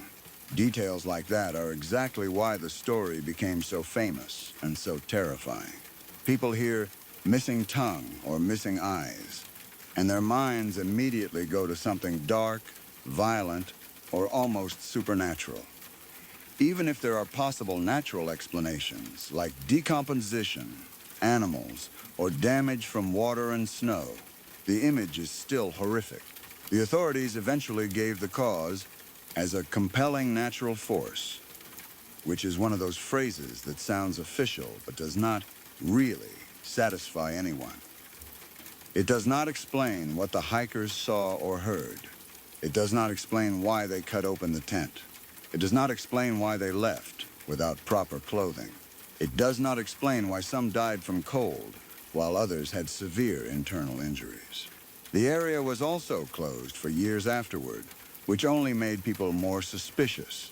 When a case is already strange, and then the authorities seem vague or secretive, people naturally begin to imagine what might have been hidden. That is how mysteries grow. Each unanswered detail becomes another doorway for theories. Over the years, people have suggested all kinds of explanations. Some believe it was an avalanche, or some kind of snow slab that frightened them out of the tent. That explanation makes sense in some ways. If the hikers thought snow was about to crush them, they might have panicked and cut their way out. In freezing darkness, disoriented and badly dressed, they might have gone downhill toward the trees for shelter. The serious injuries found on some of them might also be explained by heavy snow pressure. But then people point out problems with that theory. There was reportedly no clear evidence of a large avalanche, no huge debris field, no smashed trees, no obvious signs that a massive wall of snow had swept everything away. The tent was damaged, but not completely buried in the way some people would expect. So even if a small snow slab or wind-driven snow movement is possible, it does not make the story feel fully settled for everyone. Others have suggested extreme weather, violent wind, or a strange atmospheric event. In such conditions, sound and pressure can do strange things. The mountain itself was sometimes said to have a name meaning something like Dead Mountain, which adds to the eerie feeling, even if that part gets exaggerated in retellings. Strong winds on a bare mountain slope can create terrifying noises. Maybe the hikers heard something that made them believe they were in immediate danger. Maybe they could not think clearly because of exhaustion, cold, darkness, and fear. Some people have suggested military testing, secret weapons, explosions, parachute mines, strange lights in the sky. The Soviet Union at that time was secretive, and the remote mountains would not be the strangest place for military activity. There were reports from some sources of unusual orange lights in the sky around that general time, which only added fuel to those theories. But again, nothing has ever been proven in a way that satisfies everyone. Then there are the more extreme theories: Yeti attacks, paranormal forces, aliens, secret government experiments. These are the kinds of explanations people bring up around campfires because they make the story scarier. Personally, I do not really jump on the paranormal train. I do not think you need ghosts or monsters to make this story terrifying. The facts that are already there are frightening enough. 9 experienced hikers went into the mountains. They ended up cutting their way out of their own tent. They ran into the freezing night without proper clothes. Their bodies were later found scattered across the mountainside. Some died from exposure. Some had severe injuries. Some were found with disturbing damage to the face. And no one can say with complete certainty what happened. That is more than enough horror for me. What makes the Dyatlov Pass incident so powerful as a campfire story is that it begins with something many outdoors people understand: a trip, a group of friends, snow, mountains, challenge, and adventure. Anyone who camps or hikes in remote places knows that feeling of being far from help. During the day, it can feel peaceful and beautiful. But at night, when the wind picks up and the trees start moving and the dark feels endless, your imagination changes. When I go camping or hiking in remote areas, I think that is why this story comes back to me sometimes. You can be prepared. You can have the right gear. You can know what you are doing. But nature does not care. The wilderness can turn against you in ways that are fast, confusing, and impossible to understand until it is too late. And that is if it was only nature. The scariest part of the Dyatlov Pass incident is not just that the hikers died. It is the question of what they believed was happening in those final moments. What did they hear outside the tent? What did they feel? What made them decide that staying inside was more dangerous than running into the cold? Did they think snow was coming down on them? Did they hear something moving outside? Did they see lights? Did one person panic and the others followed? Did the mountain itself, with its wind and darkness and pressure, create a situation that no one could survive? We will probably never know exactly. And that uncertainty is what keeps the story alive. If there were one clear answer, people would still find it sad. But maybe it would not haunt them. Instead, the case sits in that uncomfortable space between explanation and mystery. There are scientific theories that make sense. There are natural possibilities that could explain many of the details. But there is still that gap, that cold, empty space where certainty should be. That is why the story works so well around a campfire. You can sit there under the stars, surrounded by trees, listening to the crackle of the fire, and tell people about 9 hikers in the Ural Mountains who fled their tent into the snow. You can mention the tent cut from the inside, the bare feet in the freezing cold, the bodies scattered across the slope, the injuries, the missing tongue, the official phrase, compelling natural force. And then you can look out into the dark woods around you and let everyone sit with the same question. What could have scared them that badly? That question is the real horror of the Dyatlov Pass incident. Not monsters, not ghosts, not aliens. Just the thought of 9 experienced people in one of the coldest, loneliest places on Earth, suddenly deciding that the safest thing they could do was cut open their tent and run into the night.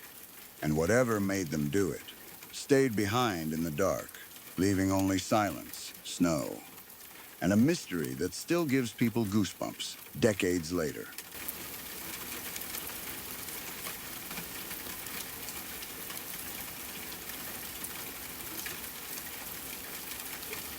When this happened, my little brother was still very young.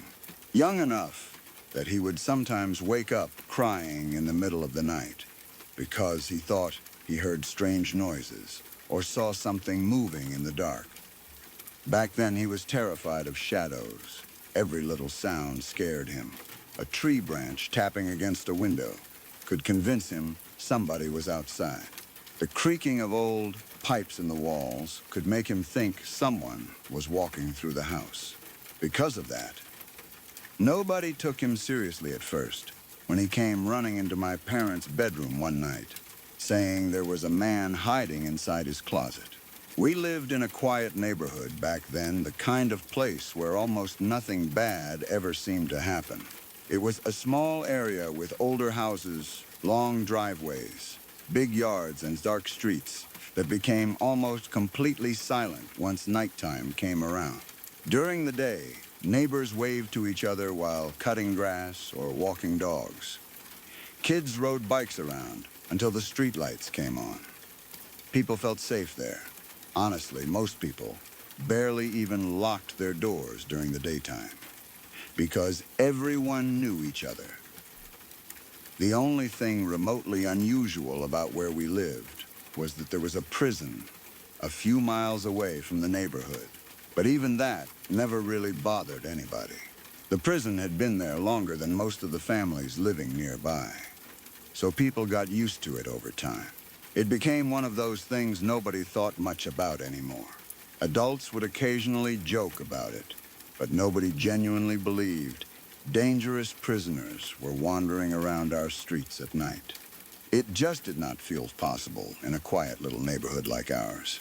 That night started like any other normal night. Everyone had gone to bed fairly early. I remember the house being calm and quiet, My parents were asleep in their bedroom, and I was asleep in mine. The only sounds were the usual nighttime noises. Old houses make after dark, the hum of the air conditioner, pipes creaking every once in a while, wind moving softly outside. Nothing strange, nothing that would make anyone nervous. Sometime during the middle of the night, my little brother walked into my parents' room looking terrified. Apparently, he was pale and shaking when he woke my dad up. He told him there was somebody hiding inside his closet. My dad was half asleep and immediately irritated at being woken up. Like most parents probably would, he assumed it was another nightmare or his imagination getting carried away again.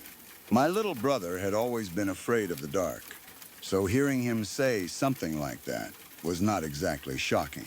My dad mumbled something like, "There's nobody in your closet. Go back to bed." My brother tried insisting that he really saw someone standing inside there, but my dad was exhausted and barely listening. Eventually, my brother quietly went back to his room.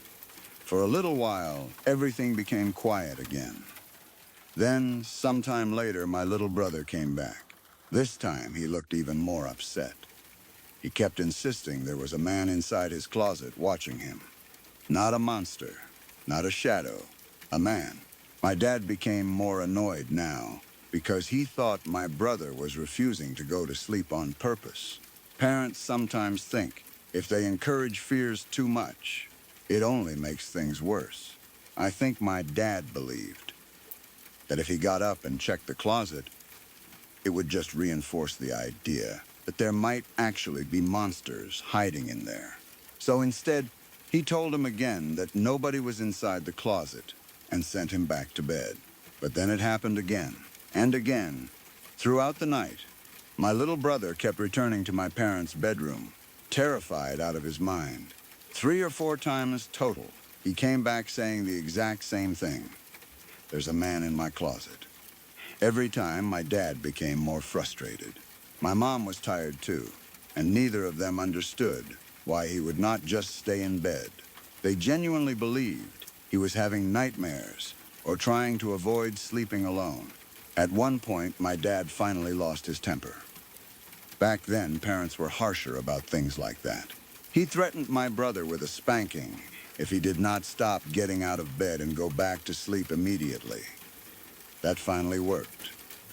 My little brother stopped coming into their room after that. Eventually, everyone fell back asleep.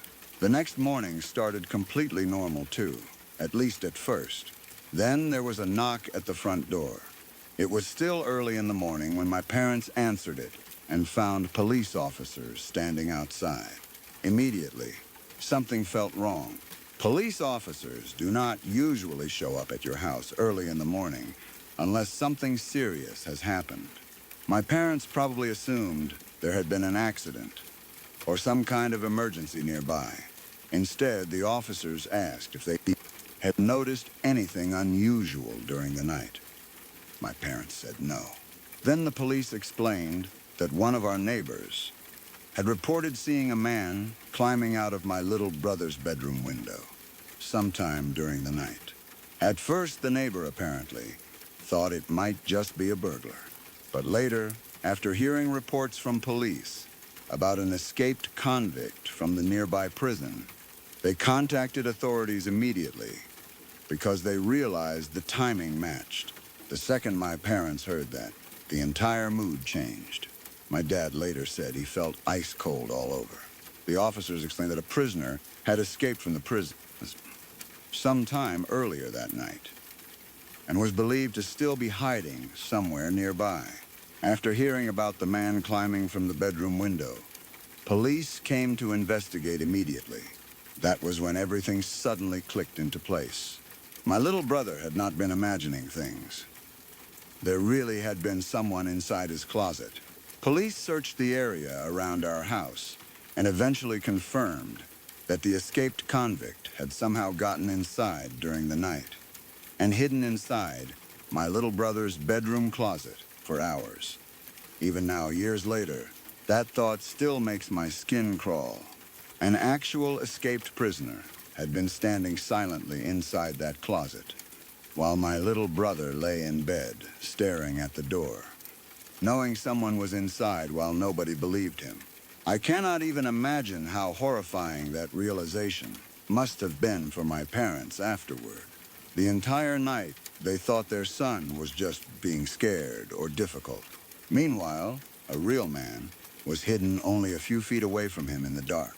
What makes the story even more disturbing is imagining what those hours must have been like from the convict's perspective. Every time my little brother got out of bed and ran to my parents' room, the man would have heard it.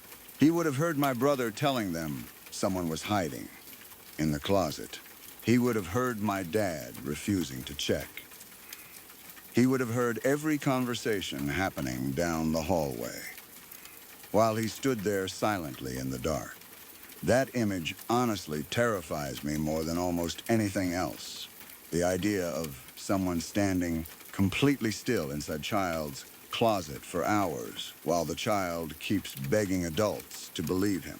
I still think about what must have been going through my little brother's head, too. Children are already scared of closets sometimes. They imagine monsters hiding behind doors or under beds, because childhood imagination is powerful. But my brother was staring at a real human being, not a shadow, not a dream, not a nightmare. A real person hiding in the dark. And because he was so young, nobody took him seriously. That part makes the story feel so cruel in hindsight. Kids say strange things all the time, so adults naturally stop reacting strongly to every fear they have. But once in a while, horrifyingly, a child is actually telling the truth. For my dad especially, I think the guilt stayed with him for years afterward. He talked about it many times later. Every parent has that fear deep down about failing to protect their child. And in this situation, the danger had been completely real the entire time. He kept replaying the night over and over in his head afterward. What if he had checked the closet immediately? What if the convict panicked? What if he had a weapon? What if my dad opened that closet door, half asleep in the middle of the night, without understanding what was waiting inside?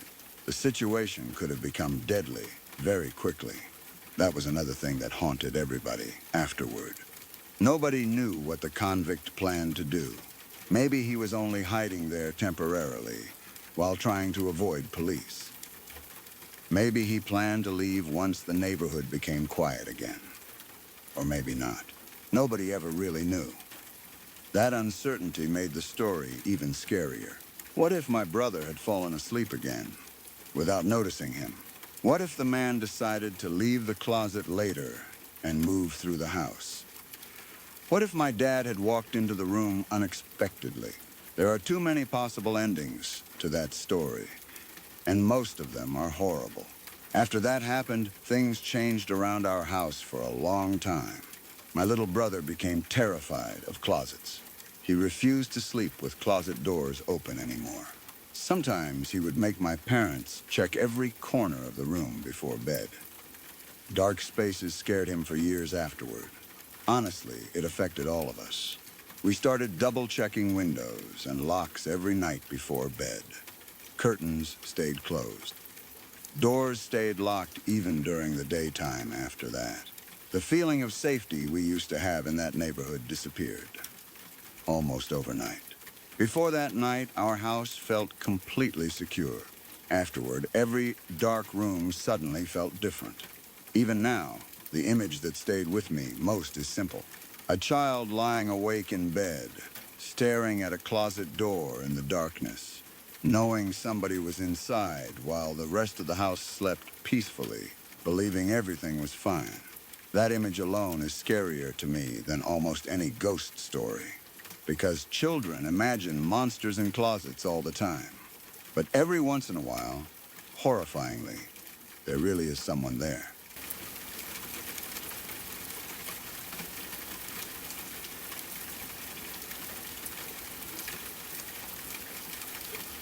A few years ago, when I was taking driver's ed in high school, Our instructor made us watch one of those crash safety videos. They always show teenagers before they get their licenses. Most of us were not taking it very seriously at first. It was early in the morning. People were tired. Some kids were joking around. And everyone assumed it would just be another boring educational video, full of statistics and scary images we had already seen 100 times before. At that age, it is hard to truly believe bad things can happen to you. When you are a teenager, driving feels exciting more than dangerous. Getting your license feels like freedom. You think about late-night drives with friends, music blasting through the speakers, fast food runs after football games, and finally not needing rides from your parents anymore.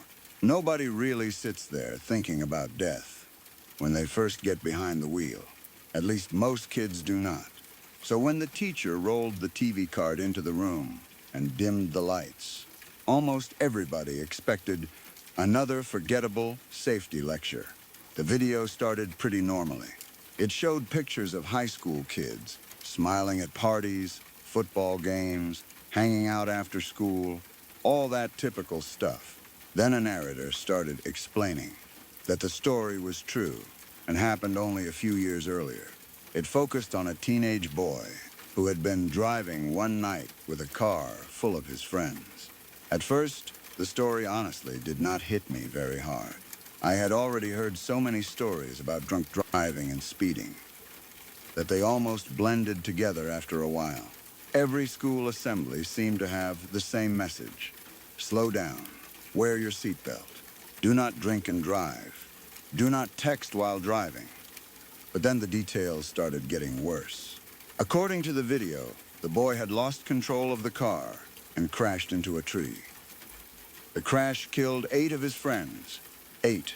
That number alone felt impossible to me at the time.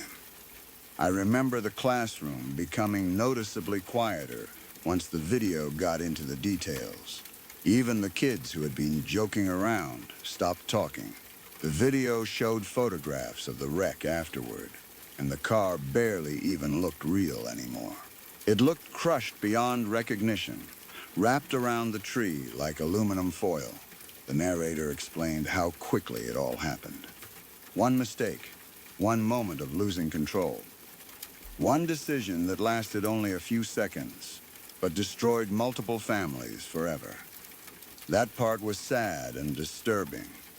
But honestly, what really stuck with me came later. Toward the end of the video, they finally showed the driver himself. Not an actor, the actual guy. He looked older than the pictures from before the crash, but still young enough that you could easily picture him as a normal high school student. And when he started talking, the entire feeling of the video changed for me. You could see it in his face immediately. This was not someone giving a speech because they wanted attention. This was someone who looked permanently broken. He talked about that night in this quiet, flat voice, like he had replayed it in his head 1,000,000 times already. He talked about hearing his friends laughing in the car before the crash. He talked about waking up afterward and realizing people were dead. He talked about seeing the parents at funerals. He talked about surviving when everyone else in the car did not. And honestly, that alone was horrifying enough. But then came the part that completely messed with my head. The narrator explained that part of his punishment was being required to make educational videos for students, so other teenagers would not make the same mistake he did. That was the video we were currently watching. Suddenly, the entire thing felt different. Up until that point, it had just felt like another sad documentary. But realizing that the actual person responsible for the crash was speaking directly to us from inside his punishment made it feel deeply unsettling somehow. I remember getting this weird cold feeling when I realized it. The person talking to us was not some teacher or police officer warning kids about danger. He was the danger, or at least he had been. The video itself became part of the consequences of what happened, and there was something terrifying about the idea that this man had to spend years reliving the worst moment of his life over and over in front of classrooms full of teenagers. Every time the video played somewhere, he had to exist inside that memory again. I think that was the moment car accidents stopped feeling abstract to me. Before that, crashes were just stories on the news or dramatic scenes in movies. But hearing somebody talk about accidentally killing almost everyone they cared about made it feel real. In a way statistics never could, because the scary part about car accidents is how ordinary they are. Most people imagine terrible things happening during unusual situations. A serial killer, a home invasion, some random act of violence. But car crashes happen during completely normal moments. Driving home after school, going to get food with friends, listening to music, laughing at a joke, regular everyday life. Then suddenly, everything changes forever in less than 5 seconds. That realization stayed with me after the video ended. I remember the lights coming back on in the classroom and nobody talking for a minute. Even the loud kids looked uncomfortable. There was this strange, heavy silence because I think everyone was imagining themselves in that situation. Not necessarily as the victims, but as the driver. That was the truly horrifying part. Most people do not wake up intending to kill their friends. The boy in the video probably thought he was just driving around having fun, like millions of teenagers do every day. Then one mistake turned him into someone who had to live the rest of his life, knowing 8 people died because of him. I think that is why the video disturbed me so much more than graphic crash footage ever could. It was not just about death, it was about guilt. The idea that you could survive something while everyone around you does not. The idea that one bad decision could permanently destroy your own life and multiple others at the exact same time. Even years later, I still think about that video sometimes, when I am driving late at night, especially on dark roads or during bad weather. There are moments where I suddenly remember how fragile cars actually are. We drive around, every day acting like it is normal, to move at 60 miles an hour inside giant metal machines, only a few feet away from other giant metal machines. One tiny mistake is sometimes all it takes. A distraction, a text message, looking away for 2 seconds, falling asleep, driving too fast around a curve. People forget how violent crashes really are, because we are so used to being in cars every day. But when you actually see what happens afterward, it becomes terrifying. And honestly, stories like that affect me more now that I am older than they did back then. When you are younger, you still feel weirdly invincible. But as you get older, you start realizing how many terrible stories begin with completely ordinary moments. We were just driving home. That's all we were doing. That is what scares me most about car accidents. Not monsters, not killers, not ghosts. Just how quickly normal life can suddenly become tragedy.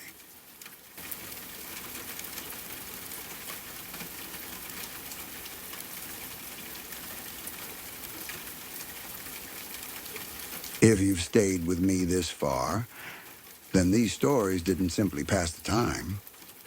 They stayed with you. Everything you heard tonight was real. Real people. Real moments. And in each one, something quietly slipped out of place. If you'd like more of the kind that don't let go so easily, subscribe to Crowvane Manor. There are more rooms left open and more stories waiting behind every door. I'm grateful you spent this part of your night here. Rest well, and I'll be waiting when you return.